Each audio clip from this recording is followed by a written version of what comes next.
अस्सलाम वालेकुम। उम्मीद करता हूँ आप सब खैरियत से होंगे और आप ये लेक्चर सारे देख रहे होंगे।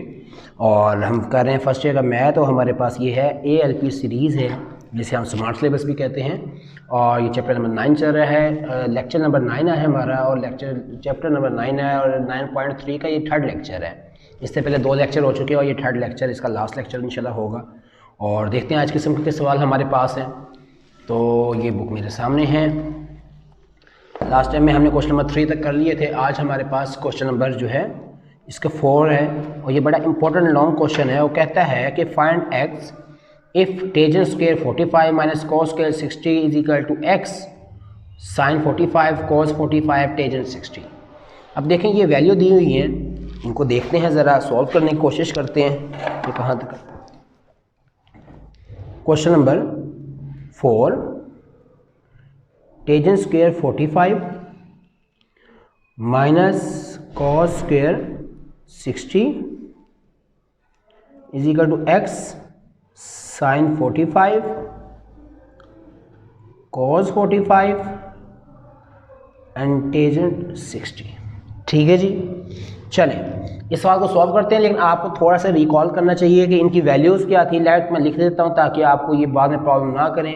उम्मीद है कि आपने वो टेबल याद कर लिया होगा। लास्ट टाइम एक क्वेश्चन मुझे स्टूडेंट ने कहा था कि सर ये टेबल वैल्यू याद नहीं हो रही थी, तो मैंने बताया था कि 991 ES कैलकुलेटर है, क्लास विद सीरीज़ है, या आप कोई ऐसा कैलकुलेटर साइंटिफिक लें जिसमें फ्रैक्शन में जवाब आता हो। जो फ्रैक्शन का कैलकुलेटर लेंगे तो उसमें आपको ये इजीली ये वैल्यूज़, टेबल वैल्यूज़ आपको मिल जाती हैं। अच्छी बात तो है कि याद होना चाहिए। अच्छा जी, टेंजेंट 45 है और इसके अलावा क्या है, कॉस 60 है हमारे पास, और ये क्या होता है 1 होता है और ये क्या होता है 1/2 होता है। इसी तरह साइन 45 है 1/√2 होता है। कॉस 45 जो होता है बच्चों वो भी क्या होता है 1/√2 होता है। और एक और वैल्यू इसमें आ रही है टेंजेंट 60 की, ये आपके पास रेडिकल 3 के इक्वल होता है। ये टेबल वैल्यूज़ मैंने लिख दी हैं, इनको आप याद कर लें तो अच्छी बात है। अब सवाल की तरफ मूव करते हैं। तो टेंजेंट 45 दिया हुआ है। टेंजेंट 45 की वैल्यू बेटा क्या है 1 है, ऊपर स्क्वायर है हम स्क्वायर लगा देंगे। कॉस 60 की वैल्यू क्या है जी आपके पास 1/2 है, ऊपर स्क्वायर है हम स्क्वायर लगा देंगे। x आपको x फाइंड करना है, इसमें से याद रखिएगा। x साइन 45 की वैल्यू क्या है आपके पास 1/√2 और इसी तरह कॉस 45 की वैल्यू 1/√2 और टेंजेंट 60 की वैल्यू आपके पास क्या आ गई रेडिकल 3 आ गई। ठीक है जी, ये आपके पास डिफरेंट जवाब वैल्यूज़ आ गई हैं। 1 का स्क्वायर क्या होता है 1 होता है, 1 का स्क्वायर 1 और 2 का स्क्वायर क्या हो गया 4 हो गया। अब नीचे वाली वैल्यू ऊपर वाली वैल्यू से मल्टीप्लाई होंगी, नीचे वाली वैल्यू से होंगी। √3 जब मल्टीप्लाई होगा 1 के साथ तो क्या होगा रेडिकल 3 आएगा। नीचे √2 का स्क्वायर हो जाएगा। ये मैं √2 का स्क्वायर लिख देती हूँ।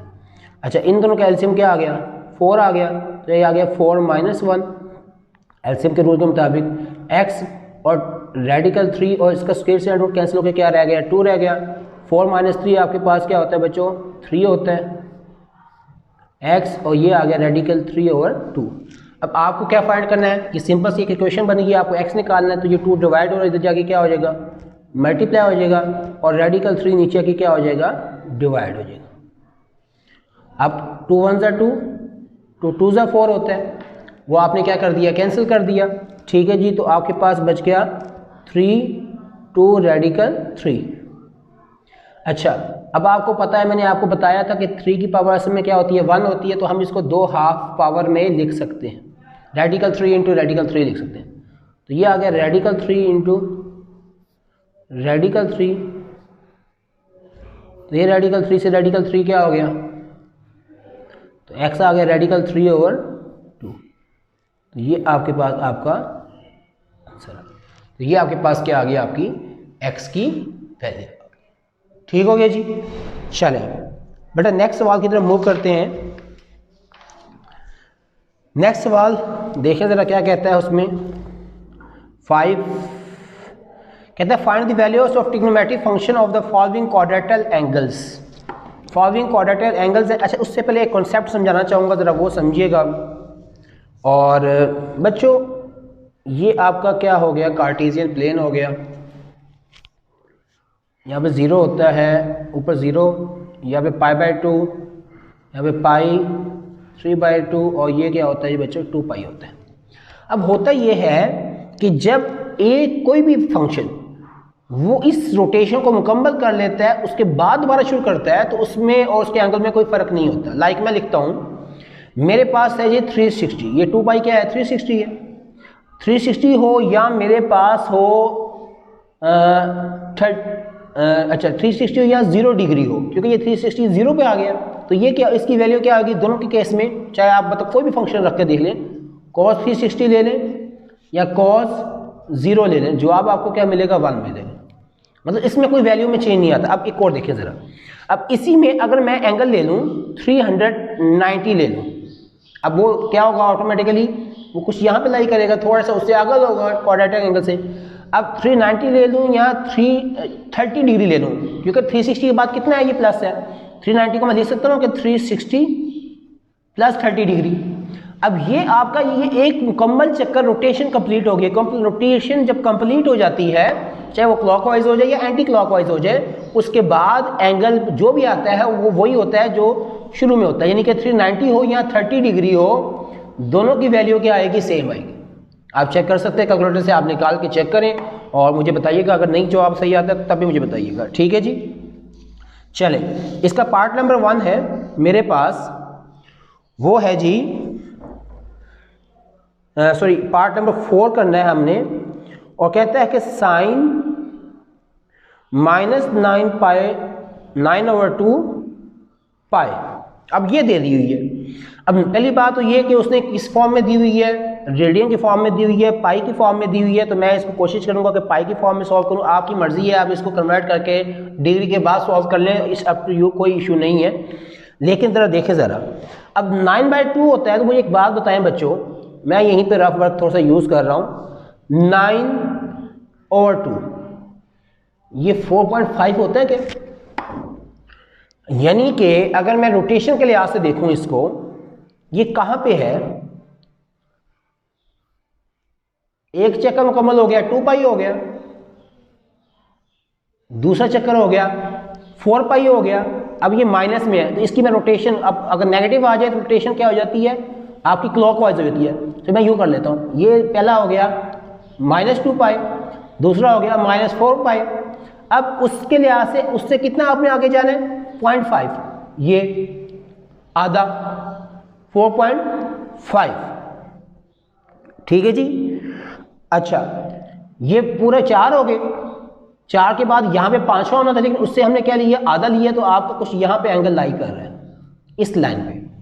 इस लाइन को क्या मैं यूँ नहीं लिख सकता कि मैं इसको अगर लिख दूँ कि यार ये टोटल चक्कर मुकम्मल कर दूँ कि ये 6 पाई है। देखिएगा ज़रा बात को, मैं कहता हूँ कि ये क्या है आपके पास 6 पाई है, मैं इससे कर लेता हूँ, मैं ये आधा कंसीड, वैसे तो आप उस तरह भी कर लेते तभी सही है, 6 पाई, ये 6 पाई हो गया, लेकिन मेरे पास तो -6 पाई हो गया, लेकिन यहाँ पे तो यहाँ पे -4 पाई था, -4.5 था, तो मैंने क्या कर लिया, इजाफी कर लिया। मुझे वापस आना है, कितना वापस आना है, इतना वापस आना है, क्योंकि मेरा यहाँ तक एंगल था, मेरा एंगल यहाँ पे मुकम्मल नहीं हो रहा था छठा, ये जो दूसरा ये तीसरा चक्कर था ये मेरा मुकम्मल नहीं हो रहा था, बल्कि मेरा ये तो यहाँ पे हो रहा था, लेकिन मैंने इसको क्या कर लिया, मुकम्मल कर लिया। क्या कर लिया मैंने, इसको मुकम्मल कर लिया। कितना मुकम्मल कर लिया मैंने, इसको मुकम्मल कर लिया -6 पाई तक। अब 6 पाई, लेकिन मुझे कितना वापस जाना था, मुझे तो इतना जाना था। अब इस तरफ की रोटेशन चूंकि नेगेटिव होती है और इस तरफ की रोटेशन क्या होती है, पॉजिटिव, तो मैं इतना वापस आ जाता हूँ, ये वाला रास्ता क्या मैं कर देता हूँ, वापस आ जाता हूँ। ये कितना है ये आपको क्या होता है, ये 3π/2 होता है, तो इसमें क्या कर देता हूँ 3π/2 लिख देता हूँ। दोबारा से देखिएगा, देखें बच्चों, आपके पास -4.5 है, आपके पास अगर नेगेटिव में जाएं, यूं आपने जाना है रोटेशन, 1 पाई 2 पाई हो गया, 4 पाई हो गया, और यहाँ पे आपका एंगल आ रहा है। आप इसको लिख सकते हैं बेसिकली -4 पाई -π/2, एक तरीका तो ये है लिखने का, ठीक है, ये लिख ले तब भी कोई इशू नहीं, लेकिन किताब में जो लिखा हुआ है उस लिहाज से थोड़ा सा चल रहा हूँ। उन्होंने क्या किया, इसको छठा चक्कर यानी कि एक और चक्कर मुकम्मल कर दिया, लेकिन यहाँ तक नहीं लेके आ सकते, उसने पूरा चक्कर मुकम्मल किया, ठीक है, क्वाड्रेटिक पूरा कर लिया, 6 पाई आ गया, 6 पाई -6 पाई में उसने कहा कि यार अब आपने तो यहाँ पे जाना था, तो आप उतना एंगल यहाँ से क्या कर लो, माइनस कर लो। अब चूंकि इस तरफ हम जा रहे थे तो ये एंगल की रोटेशन क्या थी, नेगेटिव थी, तो इतना मैं इसमें प्लस कर लूंगा, तो ये मेरे पास आ जाएगा ये आ जाएगा -4.5 पाई आ जाएगा। 6 पाई था ना, तो उसमें से निकाल दो, ये π/2 चला गया, फिर ये पाई चला गया और 3π/2 निकाल दो। इसको जब प्लस करेंगे तो आपके पास जवाब आएगा -9π/2 आएगा। ठीक हो गया जी। अच्छा, तो ये आपके पास एलसीएम लेके आप देख भी सकते हैं, मैं यहाँ पे ये रफ वर्क कर रहा हूँ, -12π + 3π/2, तो ये क्या बन गया -9π/2 बन गया। ठीक है ना, ये सेम बन रहा है ना, तो आप इसको इस तरह लिख सकते हैं। अब उसके बाद क्या करना है, ये अब रोटेशन आ गई। मैंने आपको बताया कि जब ये मुकम्मल चक्कर हो जाएगा, जब मुकम्मल चक्कर हो जाएगा तो उसके बाद ये जो रोटेशन आनी है वो क्या हो जानी है, वो ख़त्म हो जानी है। तो यानी कि ये this will be equal to, मैं इसको लिख सकता हूँ ये 3π/2 के, यानी कि -9π/2 की जो वैल्यू है और 3π/2 की जो वैल्यू है वो आपस में क्या है, सेम है। आप कैलकुलेटर से निकाल के चेक भी कर सकते हैं, अभी आपको निकालने भी पड़ेंगी बल्कि। ठीक है जी, तो sin π/2, अब sin π/2 आपके पास किसकी चीज के इक्वल होता है, sin π/2 आपके पास इक्वल होता है -1 के इक्वल होता है। तो ये आपके पास आ गया sin 3π/2। इसी तरह आपने यहाँ पे बाकी ट्रिग्नोमेट्रिक रेशियोज भी निकालनी है, cos 3π/2 और टेंजेंट 3π/2। मैं इनकी वैल्यूज लिख देता हूँ आप लोगों को। cos 3π/2 आ जाए तो वो आपके पास क्या हो जाता है, 0 हो जाता है। और इसी तरह टेंजेंट आ जाए तो वो क्या हो जाता है, अनडिफाइन हो जाता है, यानी कि इन्फिनिटी हो जाता है। ठीक है जी, ये तो साइन कॉस और टेंजेंट आ गया। अब आपने यहाँ पे क्या निकालना होता है, कोसिकेंट, इसका रेसिप्रोकल होता है -1, तो ये 1 ही आएगा, -1 ही आएगा। ठीक है जी, क्योंकि इसका उल्टा ले लें।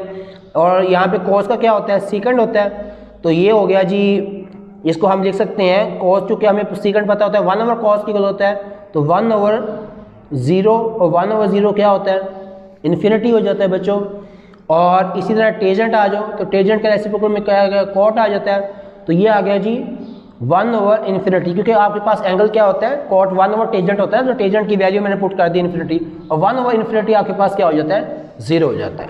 तो ये इस तरह आपका ये सवाल क्या हो जाएगा, सॉल्व आउट हो जाएगा। वीडियो थोड़ी सी लेंथी हो रही है, लेकिन मेरा कोशिश है कि ये आपको अच्छी तरह से समझ आ जाए। और एक और सवाल देखते हैं ताकि हमें और मज़ीद चीज़ क्लियर हो। अब हमारा इसका पार्ट नंबर 5 है, साइन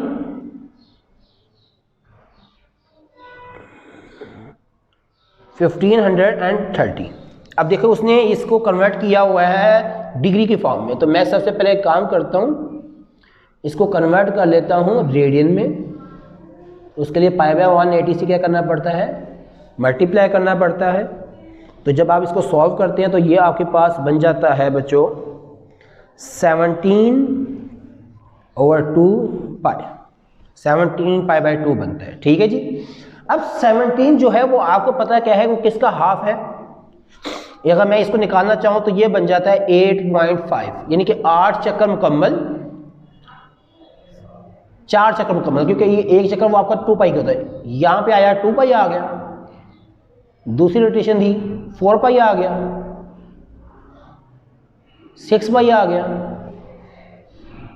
8π आ गया। ये मैं आपको इसको रोटेट कर रहा हूँ ताकि आपको समझ आ जाए कि यार ये 4 चक्कर मुकम्मल हो गया। अब उसमें 0.5 ऐड करना है, आधा और, तो ये यहाँ पे, तो ये इस पे आपके पास आ रहा है। और ये क्या होता है आपका π/2 होता है। तो क्या मैं इसको यूँ लिख सकता हूँ कि साइन 8π और उसमें ऐड कर दो आप π/2 ऐड कर दो। देखो बच्चों 4 1 2π, इधर से एक हुआ 2π, 4π, 6π, 8π और 8.5 बनता है ना 17/2। तो आप उसको यहाँ पे ये लिख दें, आधा और कर दें, यानी कि ये क्या बन जाएगा, यहाँ पे आधा और करेंगे तो ये बन जाएगा 8.5π, यानी कि 17/2π जिसको हम कहते हैं। तो अब आपके पास ये चीज़ जो बन जाएगी, ये बन जाएगी sin π/2 बन जाएगी, क्योंकि हमने ये पढ़ा है कि ये 8π जब रोटेशन ये मुकम्मल चक्कर हो जाएगा, बार बार ज़हन रखिएगा, जब ये चक्कर मुकम्मल हो जाना है उस एंगल की वो ऐसे हो जाना है जैसे वो 0 बन गया। तो 8π तो 0 हो गया, ख़त्म हो गया, तो उसकी जगह क्या रह गया, π/2 रह गया, यानी कि जो आपका एंगल है, यानी कि 17/2 पाई हो या पाई/2 लिखा हो, दोनों की वैल्यू क्या आएगी, सेम आएगी। और आपने ये कैलकुलेटर पे निकाल के चेक भी कर लेनी है, आम रूटीन में वैसे भी लिख के, ठीक है जी। तो sin पाई/2 क्या होता है, ये आपके पास इक्वल होता है 1 के इक्वल होता है। तो ये आपके पास 1 आ गया।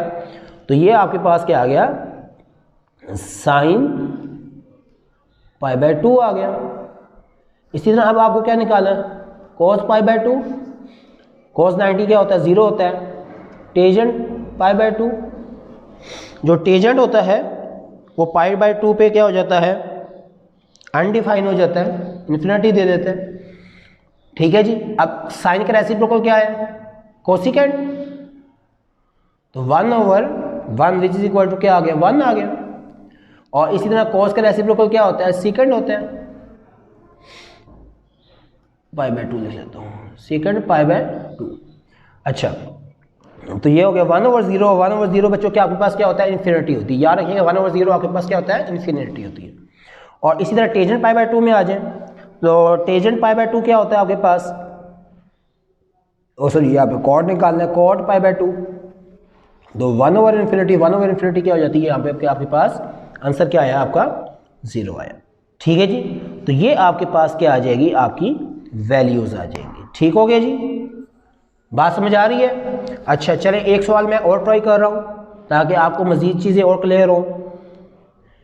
मेरे पास है जी साइन -2430, 2430 है। अब 2430 को पहली बात मैं क्या करूँगा, कन्वर्ट करना चाहूँगा रेडियन में। तो ये पाई/180 से मल्टीप्लाई करेंगे तो ये आपके पास आ जाएगा साइन -27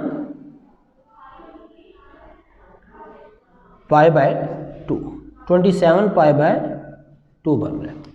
मैं यहाँ से लिख लेता हूँ दोबारा, साइन -27 पाई/2। अच्छा जी, थोड़ी सी वीडियो लेंथी हो रही है, तो आपसे उम्मीद है कि आप लोग परेशान नहीं होंगे, आप इस चीज़ को समझने की कोशिश करेंगे। और ये चीज़ कॉन्सेप्ट ये नहीं मैंने कोशिश कर रहा कि मैं कौन को ये एक्सप्लेन करूँगा आपको प्रॉपर तरीके से। अच्छा जी, 27, 27 क्या होता है, 27 एंड हाफ, 27 एंड हाफ, 27/2। अच्छा ये बेसिकली क्या बन रहा है, 13 से होता है 26, 13 पाई प्लस पाई/2, 13 पाई प्लस पाई/2। इसको आप इस तरह भी लिख सकते हैं। अब 13 पाई देखें ज़रा कैसे होगा। अब ये 13 आ गया, हमने हमेशा यहाँ पे क्या रख रहे हैं, इवन नंबर रख रहे हैं, और ये आपके पास नेगेटिव में है, तो ये भी मैं इधर यहाँ पे लगा देता हूँ, नेगेटिव लगा देता हूँ ताकि कन्फ्यूजन ना रहे, -13 और -पाई/2। अच्छा अब उल्टी रोटेशन देनी है, क्या हो गया बच्चों, 2 पाई, 4 पाई, 6 पाई, 8 पाई, 10 पाई, 12 पाई और ये 14 पाई। ये मेरे पास बन गया 14 पाई। लेकिन मुझे तो कहाँ करना है, 13 और उसका हाफ लेके आना है, उसका आधा, ठीक है जी। तो ये मेरे पास आपके पास आ जाएगा -14 पाई में से क्या कर दूंगा, पाई/2 प्लस कर लूंगा, ये वाला इसमें क्या कर दूंगा, 14 पाई में से आधा प्लस कर लूंगा, तो ये मेरे पास बन जाएगा -13 प्लस इनको जो प्लस करने के बाद बना था -27 पाई/2 बन गया, ठीक है जी। तो ये आपके पास आ जाएगा इसकी वैल्यू। और इसी तरह यहाँ पे हम लिख सकते हैं कि आपके पास साइन -14 पाई, और इस रोटेशन में आपके पास आया और उसमें पाई/2 क्या कर लो, प्लस कर लो, तो आपकी वैल्यूज क्या हो जाती है, सेम हो जाती है। तो यहाँ पे आपने लिख लेना साइन, यानी कि इसकी वैल्यू और पाई/2 की वैल्यू क्या होती है, सेम होती है। और साइन पाई/2 अभी हमने ऑलरेडी किया, ये क्या होता है, 1 होता है। तो ये डिफरेंट आपको इसी तरह के जवाब मिलना शुरू हो जाएंगे, जैसे कॉस पाई/2 0 आ गया, टेजेंट पाई/2 इन्फिनिटी आ गया, इसी तरह कोसिकेंट आ जाएगा 1 आ जाएगा, सेकंड पाई/2 क्या आ जाएगा आपके पास, इन्फिनिटी आ जाएगा, और कॉट पाई/2 आपके पास क्या आ जाएगा, 0 आ जाएगा, ठीक है जी। तो ये आप अपने कैलकुलेटर से निकाल के भी वैल्यूज चेक कर सकते हैं, और यहाँ पे अगर आप इस लिहाज से वैल्यू पुट करके जवाब दें तब भी वो आपका क्या आएगा, सेम आएगा, उसमें कोई फ़र्क नहीं आएगा। और होप्सो आपको ये बात समझ आई होगी। बार बार कह रहा हूँ, जब रोटेशन एक मुकम्मल हो जाएगी, वो क्लॉकवाइज मुकम्मल हो जाए, वो एंटी क्लॉकवाइज मुकम्मल हो जाए। क्लॉकवाइज ये होती है, ठीक है जी, ये नेगेटिव होती है, और क्लॉकवाइज एंटी क्लॉकवाइज क्या होती है, पॉजिटिव। जब ये रोटेशन यहाँ भी आनी है ना, तो वैल्यू क्या हो जानी है, मतलब 360 = 0 डिग्री। तो जितने मर्जी आ जाए 360, जितने मर्जी आ जाए, तो जवाब क्या आना है, वो आपका 0 के इक्वल हो जाना है। तो इस वजह से ये आपकी चीज़ क्या हो जाएगी, क्लियर होगी। खैर, इस वीडियो को जरा मुकम्मल अच्छी तरह से समझिएगा, देखिएगा, दुआ में याद रखिएगा। अस्सलाम वालेकुम, खुदा हाफिज़।